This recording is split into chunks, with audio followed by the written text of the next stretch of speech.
Di tahun 2011, Presiden Perancis kala itu, Sarkozy, menyatakan pemimpin Libya, Gaddafi, adalah ancaman pada sistem keuangan dunia. Juga dalam email Hillary Clinton yang dibocorkan Rusia kepada dunia, terdapat data bahwa bulan April 2011, Gaddafi punya 143 ton emas yang akan digunakan sebagai Pan-African currency berdasarkan dinar emas. Ini adalah bibit melawan hegemoni Francophone. Afrika currency alternatif lain dari franc Perancis juga menantang dolar. Inilah yang membuat Sarkozy murka karena franc, mata uang Perancis, adalah mata uang kedua di Afrika yang dipakai untuk berhutang dan mengikat negara Afrika tetap takluk pada Perancis. Perancis menjadi pendukung utama Amerika yang menumbangkan Gaddafi, yang mana Gaddafi akan menumbangkan Francophone di Afrika. Apapun tindakan negara barat tidak ada hubungannya dengan rasa kemanusiaan. Nggak ada HAM di kepala mereka. Yang ada hanya kekuasaan, minyak bumi, dan currency. Gaddafi yang berencana selama 10 tahunan ke depan sejak dirinya menjadi orang nomor 1 di Pan-Africa Country di tahun 2023. Rencananya, Afrika akan bebas merdeka berdaulat penuh. Afrika financially akan bebas dari jeratan dolar, juga dari franc, akan bisa membiayai dirinya sendiri sejak tahun 2023 ke atas. Demikian dikatakan di tahun 2011 sebelum dirinya ditumbangkan. Ada hal yang menarik lagi, yaitu Libya berhasil menghijaukan gurun dan membuat ribuan hektar tanaman pangan berproduksi dan berhasil membuat sungai dan danau buatan yang mengairi gurun dan lahan kering. Dunia barat tidak mau mengenalkannya. Apa yang dilakukan kemudian ketika invasi ke Libya? Bukan hanya membunuh Gaddafi, tapi menghancurkan semua infrastruktur danau buatan tersebut. Sumber airnya dan sungai yang bisa menghidupkan pangan Afrika. Semua dibom, diratakan dan ditutup beritanya.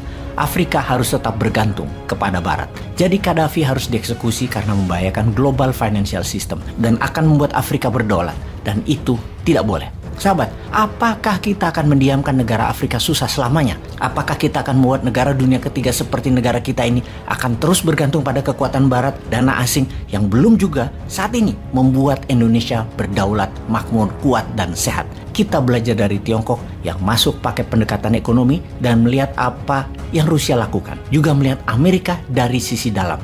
Amerika sekarang bukan apa yang kita bayangkan 20 tahun yang lalu. Amerika sekarang juga bukan negara seperti apa yang kita bayangkan 10 tahun yang lalu.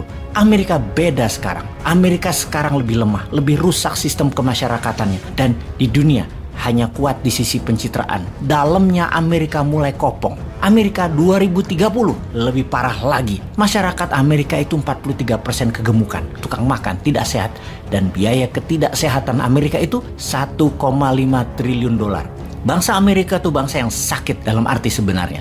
Tingkat kejahatan di Amerika di dalam negeri saat ini tertinggi dalam sejarah Amerika. Violent karena drug, karena kepemilikan kesenjataan saat ini sudah di level parah. Sebagian masyarakat Amerika mungkin bangga banget dengan American Second Amendment atau amandemen kedua Amerika yang memperbolehkan mereka punya senjata atau firearm. Ini bagi banyak pengamat pertahanan adalah sebuah kegoblokan hakiki. Masyarakat sipil boleh bawa dan punya senjata, itu kegoblokan hakiki. Bayangkan saat ini dalam perhitungan statistik ada 400 juta senjata dipegang oleh masyarakat sipil yang merupakan jumlah sangat besar. Lebih besar bahkan dari senjata yang dipegang sebuah negara yang oleh masyarakat Amerika bisa digunakan untuk membunuh sesama rakyat Amerika. Amerika merupakan negara terviolent di dunia di dalam negerinya dibandingkan negara manapun. Di dunia pada umumnya, no gun bagi civilian. Senjata bagi sipil adalah ilegal. Namun di Amerika bisa membuat Amerika saling bunuh yang datanya terus meningkat dalam 2 tahun terakhir ini dalam kekerasan bersenjata. Ada lagi hal yang menarik di Amerika.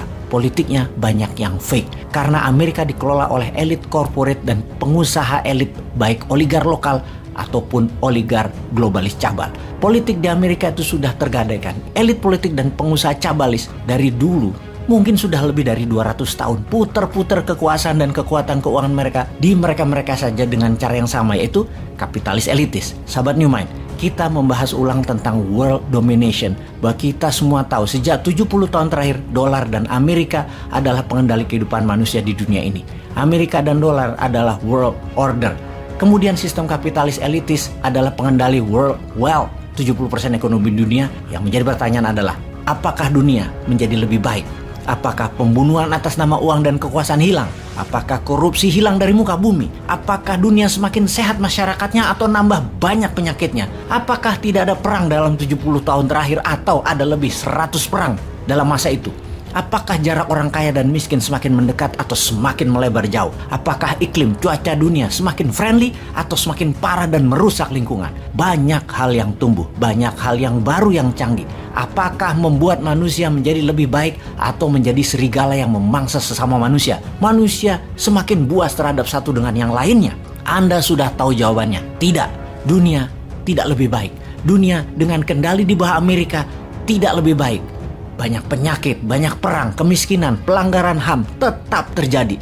Kekerasan yang dilakukan Amerika menimbulkan kekerasan balasan baik dilakukan oleh lawan politiknya ataupun sekutunya. Tiongkok pun bengis terhadap bangsanya dan rakyatnya atas nama nasionalisme. Demikian juga negara yang diserang Amerika seperti negara Afrika dan negara Timur Tengah. Jadi violent, jadi brutal, balas dendam. Yang ini tidak akan pernah berakhir sepertinya. Intinya, sistem yang saat ini dikendalikan Amerika doesn't work. New Mind punya solusi.